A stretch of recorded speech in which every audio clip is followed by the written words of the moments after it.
Selamat sore, Bu. Di sini saya akan mempresentasikan mengenai head conduction through composite walls. Ada alat yang saya berikan yaitu pertama itu fenomena yang terjadi, yang kedua elemen volume, yang ketiga penentuan head balance, yang keempat boundary conditionnya atau boundary batasnya, dan yang kelima itu penggunaan rumus hingga flux panas. Nah, adapun latar belakangnya yaitu konduksi panas melalui dinding komposit merupakan fenomena perpindahan panas yang terjadi ketika material dengan konduktivitas termal berbeda disusun berlapis. Ketika terdapat perbedaan suhu antara kedua sisi dinding, panas akan mengalir dari daerah yang lebih panas ke daerah yang lebih dingin. Laju perpindahan panas ini dipengaruhi oleh beberapa faktor, seperti konduktivitas termal, masing-masing material, ketebalan lapisan, luas permukaan, dan perbedaan suhu. Pada antarmuka antara dua material berbeda, akan terjadi diskontinuitas suhu akibat perbedaan sifat termal. Fenomena ini memiliki aplikasi luas dalam berbagai bidang, mulai dari konstruksi, bangunan, hingga industri proses, di mana pemilihan material dapat didesain dinding komposit yang tepat sangat, di mana pemilihan material dan desain dinding komposit yang tepat sangat penting untuk mencapai efisiensi energi, dan kinerja termal yang optimal. Mekanisme konduksi panas melalui konduksi komposit melibatkan perpindahan energi panas dari partikel ke partikel dalam material tanpa adanya perpindahan materi secara keseluruhan. Laju perpindahan panas ini berbanding lurus dengan luas permukaan dan perbedaan suhu. Namun berbanding terbalik dengan ketebalan material. Konduktivitas termal material juga berperan penting, di mana material dengan konduktivitas tinggi akan lebih mudah mengantarkan panas. Untuk menganalisis konduksi panas melalui dinding komposit, hukum Fourier sering digunakan.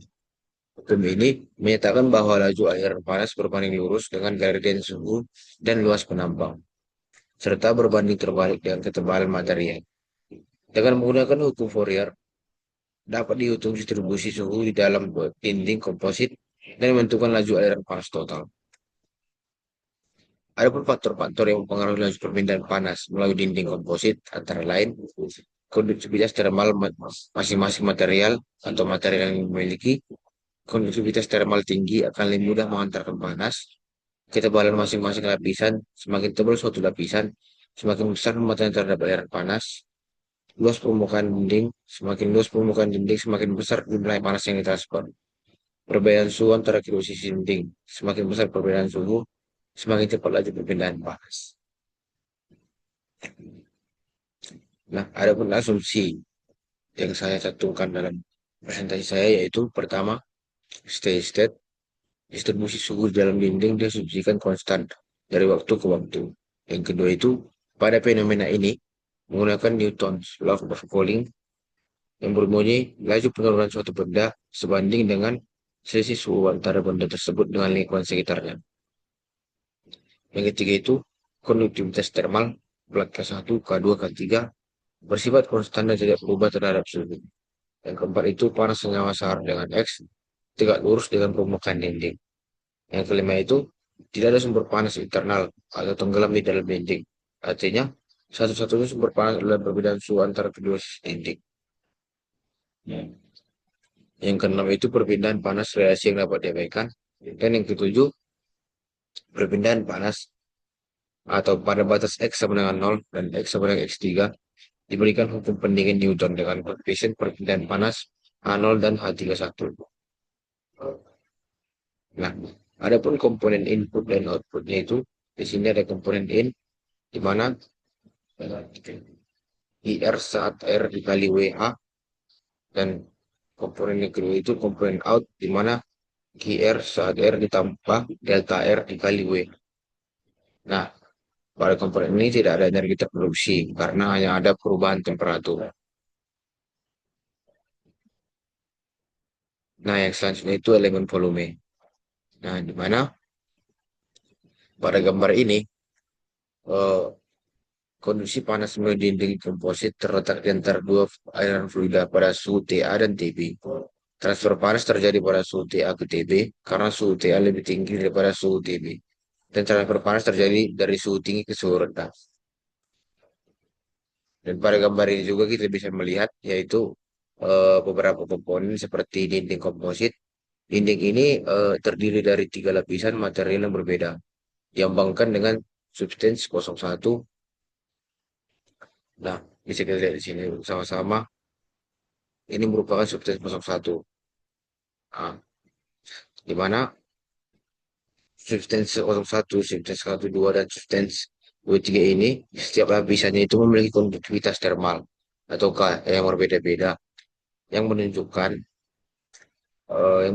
kemampuan material itu untuk menghantarkan panas. Nah, selain itu ada suhu, di mana suhu Y menunjukkan eh, suhu atau T, sedangkan suhu X itu menunjukkan jarak atau X. Terdapat perbedaan suhu antara fluida di sebelah kiri yang TA dan fluida yang di sebelah kanan yaitu TB. Nah, selanjutnya itu gradien suhu. Garis putus-putus yang miring mewakili gradien suhu. Gradien suhu menunjukkan seberapa cepat atau suhu berubah terhadap jarak. Semakin besar kemiringan garis, semakin besar gradien suhu. Nah, selanjutnya itu ada konduktivitas. Konduktivitas yaitu konduktivitas termal. Setiap lapisan yang memiliki konduktivitas termal ataukah yang berbeda-beda. Konduktivitas termal yang tinggi menunjukkan bahwa material tersebut mudah mengantarkan panas. Nah, dan selanjutnya itu ada aliran panas. Aliran panas mengalir dari daerah yang tinggi ke daerah yang rendah, atau mulai dari daerah yang bersuhu tinggi ke daerah bersuhu rendah, yaitu dari fluida yang dari sebelah kiri menuju fluida yang dari sebelah kanan. Nah, selanjutnya itu heat balance. Nah, di sini saya mencantumkan gambar dari catatan yang saya tulis, di mana heat balance atau panas masuk konduksi dikurang panas masuk keluar konduksi sama dengan nol. Nah, sama dengan WH QX saat X dikurang WH QX saat X tambah delta X sama dengan nol, bagi WH delta X dengan QX saat X dikurang QX saat X tambah delta X per delta X sama dengan nol. Nah, selanjutnya kita melimitkannya, di mana limit QX saat X dikurang QX saat X tambah delta X per delta X sama dengan nol. dqx per dx sama dengan nol. Integral dqx sama dengan nol. Qx sama dengan C. Nah, setelah itu kita bisa mendapat di sini, yaitu boundary conditionnya itu X sama dengan X0, Qx sama dengan Q0, dan sama dengan konstan, di mana Qx sama dengan C0 atau CO. Nah, di sini pun ada penurunan rumus, di mana penurunan rumus ini saya juga mencantumkan dua foto dari saya, di mana di sini saya menjelaskan bahwa di sini ada region satu. Oh, saya ulangi, di sini ada region 2 dan region 3. Mana region satu ini eh, Q sama dengan min K dt per dx. Nah, dan di sini juga eh, region 3 hampir sama, Q sama dengan min K dt per dx. Nah, nanti di sini setelah kita setelah kita mencari Q-nya, yaitu kita mencari surface, di mana surface 0 TA lebih besar dari TB, dan ini surface B, T3 lebih besar dari TB.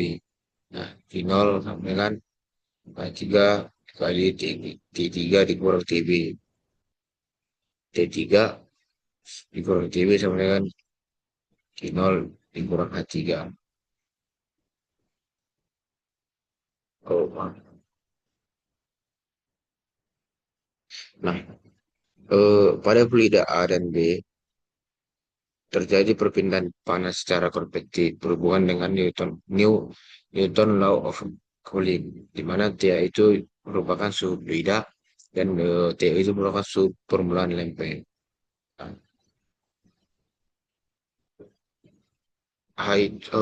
di sini saya akan menjelaskan itu bahwa H0 itu atau Ya, dan itu merupakan koefisien perpindahan panas fluida dan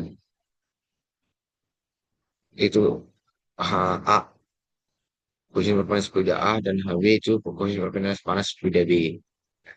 Di sini juga ada sih. Saya baca perubahan dari catatan saya merupakan.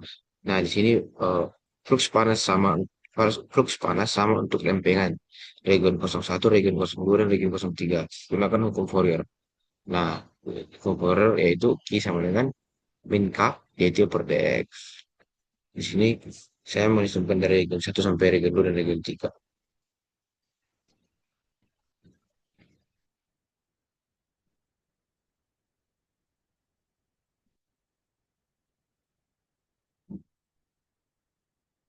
Nah, adapun presentasi yang saya berikan dapat sekian. Jika ada perkataan dan penjelasan saya yang kurang berkenan, saya mohon maaf. Terima kasih, Bu.